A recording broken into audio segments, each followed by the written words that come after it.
Hi అండి, welcome to our channel Sita daily vlog. ఈరోజు పెరుగు చట్నీ చేస్తున్నా. ఒక హాఫ్ లీటర్ పెరుగు, ఉల్లిపాయలు పచ్చిమిరకాయలు కట్ చేసి పెట్టుకున్నా. స్టవ్ ఆన్ చేసి గిన్నె పెట్టుకొని దానిలో ఒక స్పూన్ నూనె వేసుకుందాం. నూనె వేడయ్యాక ఆవాలు జీలకర్ర వేసుకుందాం.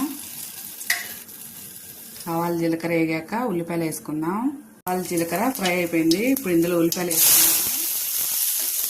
అలాగే ఒక రమ్మ కరివేపాకు వేసుకొని ఉల్లిపాయలని ఫ్రై చేసుకుందాం.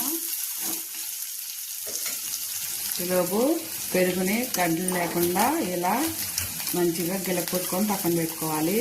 మగ్గే కదా, ఇప్పుడు ఇందులో ఒక హాఫ్ స్పూన్ ఉప్పు, ఒక హాఫ్ స్పూన్ పసుపు వేసి కలుపుకొని ఒక 2 నిమిషాలు ఉంచుకుందాం. తర్వాత పెరిగేసుకుందాం. వేగిపోయినాయి. ఇప్పుడు ఇందులో పెరిగేసుకొని స్టవ్ ఆపేసుకుందాం.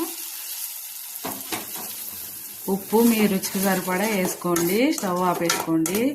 అంతేనండి, సింపుల్ అండ్ టేస్టీ పెరుగు చట్నీ రెడీ.